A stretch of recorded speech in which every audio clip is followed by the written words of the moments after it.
విశ్వ హిందూ పరిషత్ ఆధ్వర్యంలో బెంగాల్ రాష్ట్రంలో హిందువులపై జరుగుతున్నటువంటి దాడులకు నిరసనగా ఖండిస్తూ మరి భారతదేశ ప్రభుత్వము ఏదైతే వక్ఫ్ చట్టము సవరణ చేసినటువంటి ఆ చట్టానికి పేరు చట్టం ముసుగుపెట్టి మరి మేము దాన్ని ప్రొటెక్ట్ చేస్తున్నామని చెప్పి జిహాదీ శక్తులు మాట్లాడుతూ హిందువులపై దాడులు చేస్తూ ఉన్నారు. చాలా చట్టాలు చేశారు భారతదేశ ప్రభుత్వం, కేంద్ర ప్రభుత్వము.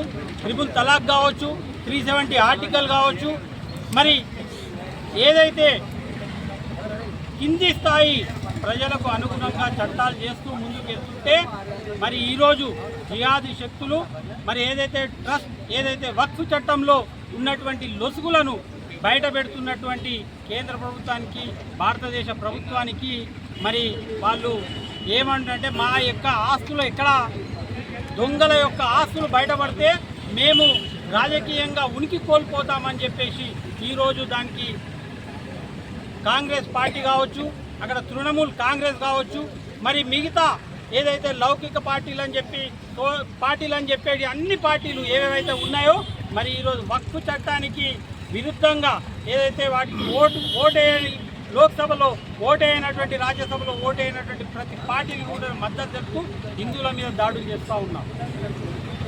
ఎవరు చూస్తూ ఊరుకోరు. దాడులకు అవసరమైతే ప్రతి దాడులు చేయడానికి కూడా మరి విశ్వ హిందూ పరిషత్ కావచ్చు, హిందూ సంఘాలు కావచ్చు, ఇక్కడ ఒక్కరు కూడా ఆలోచిస్తూ ఉన్నారు. ఆ విధంగా మరి హిందువులను కొట్టుకొద్దని చెప్పేసి ప్రభుత్వాలను మరి ఖచ్చితంగా కంట్రోల్ చేయాల్సిన అవసరం ఉందని చెప్పి అక్కడ తృణమూల్ ప్రభుత్వాన్ని తెలియజేస్తూ మరి మేమందరం కూడా విశ్వ హిందూ పరిషత్ తరఫున నివేదిక ఇస్తున్నాం రాష్ట్రపతి గారికి. మరి అక్కడ రాష్ట్రపతి పాలన పెట్టాలా, మరి హిందువులను కాపాడాల్సిన అవసరం ఉంది. అక్కడ జరుగుతున్నటువంటి అరాచకాలను ఎక్కడో 100 సంవత్సరాల కింద నుంచి కలిసిమెలిసి ఉన్న ఊర్లలో మరి ఇయ్యాలడికి వక్ఫ్ చట్టం వచ్చిందని ఏమైనా హిందూ కుటుంబాలు అక్కడ అన్ని హిందూ కుటుంబాల మీద దాడులు చేయడం ఏ విధంగా దాడులు చేస్తారు? వారి యొక్క మొత్తం ఇండ్లను ధ్వంసము, మరి మానభంగాలు చేస్తూ, ఆడవిళ్ళను సతాయిస్తూ, ఊర్లకు ముర్షిదాబాద్ ఊరు మొత్తము ఖాళీ చేయించినటువంటి మరో కాశ్మీర్ లాగా చేస్తున్నటువంటి పశ్చిమ బెంగాల్ రాష్ట్రంలో ఉన్నటువంటి ముఖ్యమంత్రికి మరి ఎట్టి బర్తరఫ్ చేయాలి, అక్కడ రాష్ట్రపతి పాలన విధించాలని చెప్పి తెలియజేస్తున్నాం. భారత్ మాతాకి జై.